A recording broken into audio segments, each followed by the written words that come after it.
Joining me now, former Las Vegas Metro Police Lieutenant, Wounded Blue founder Randy Sutton. Randy, good to have you with us. Thanks for taking the time. My pleasure, Lou. These individual attacks, and most tragically, the attack that you and your community and the country suffered not so long ago. Here we are now in Manhattan with another individual who reportedly left a note saying that he was acting for ISIS. No such claim in Las Vegas. But is there a way that we can, besides extreme vetting, by careful understanding of who we're allowing into our country, how else can we prevent these attacks? Lou, I wish I could tell you that we could prevent these attacks, but the unfortunate reality is different. There are attacks that have been thwarted. Many have been thwarted right. By proactive policing, by proactive joint federal task force with local law enforcement and the FBI. So many have been thwarted, but there are always going to be those that get through. And this is a perfect example. The only thing that I'm actually happy that they didn't kill this punk, because now we'll be able to question him. Usually this is not the case. So we'll be able to determine what his, well, we already know what his motivations are, but if there were other people involved with this, that's what really needs to be determined at this point.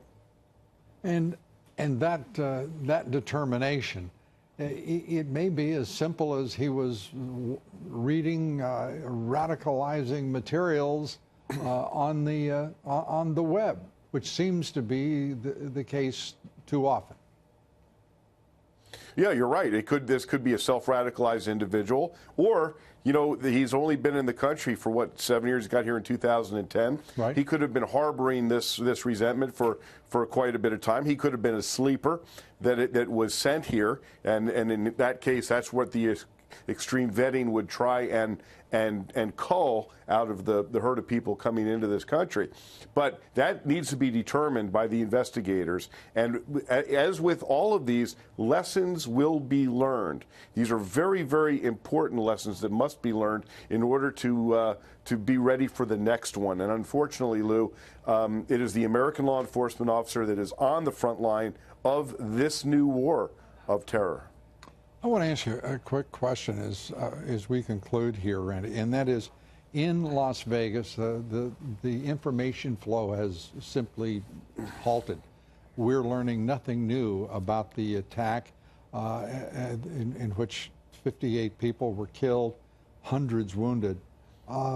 Why has that information flow just simply, it seems, ended?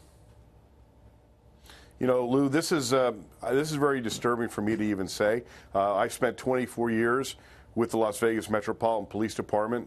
It is one of the finest police agencies in the country, right. And the law enforcement response to this tragedy on the night that it happened and the subsequent investigation is being handled very professionally. However, for the life of me, cannot understand why at this point that information flow is dried up when all eyes are on Las Vegas and this was the worst mass murder shooting in the country's history. Why this is now dried up is a question that I do not know, and I'm very disappointed.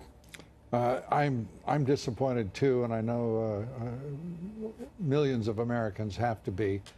Because of the tragedy and the right to know, which is sacred in this country, is being dishonored in too many places, and among them, obviously, Las Vegas.